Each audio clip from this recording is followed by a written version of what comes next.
Hello guys, இன்றைக்கி என்ன பார்க்க போகிறேன்னா இந்த மாதிரி உங்கள் இமேஜை வச்சு எப்படி எடிட் பண்ணுறதுன்னு பார்க்கலாம். ஸ்கிப் பண்ணாமல் ஃபுல்லாக பாருங்கள், லைக் பண்ணிவிட்டு வாங்க வீடியோக்குள்ளே போகலாம்.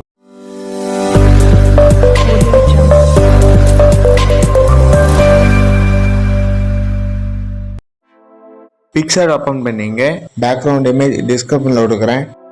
எடிட்டை ஃபோட்டோ செலக்ட் பண்ணுங்கள், இந்த இமேஜை செலக்ட் பண்ணுங்கள், ஸ்க்ரோல் பண்ணிவிட்டு வாங்க, ஆட் ஃபோட்டோ செலக்ட் பண்ணுங்கள், உங்கள் இமேஜ் செலக்ட் பண்ணுங்கள், ஆட் கொடுத்துங்க, ரிமூவ் பிஜி செலக்ட் பண்ணுங்கள், ரிமூவ் பேக்ரவுண்ட் செலக்ட் பண்ணுங்கள், பேக்ரவுண்ட் ரிமூவ் ஆகிடுச்சு. உங்கள் இமேஜை பேஸ்ட் பண்ணுங்கள், இந்த இமேஜை மேலே கொண்டு வாங்க, இரேஸ் சிம்பிள் செலக்ட் பண்ணுங்கள், ஹார்ட்னஸ் கம்மி பண்ணிங்க, இரேஸ் சிம்பிள் செலக்ட் பண்ணுங்கள், உங்களுக்கு எந்த அளவு வேணுமோ அந்த அளவு இரேஸ் பண்ணிங்க, டிக் கொடுத்துங்க, ப்ளஸ் சிம்பிள் செலக்ட் பண்ணுங்கள், ஆட் ஃபோட்டோ செலக்ட் பண்ணுங்கள், உங்கள் இமேஜ் செலக்ட் பண்ணிங்க, ஆட் கொடுத்துங்க, ரிமூவ் பிஜி செலக்ட் பண்ணுங்கள், ரிமூவ் பேக்ரவுண்ட் செலக்ட் பண்ணுங்கள், பேக்ரவுண்ட் ரிமூவ் ஆகிடுச்சு.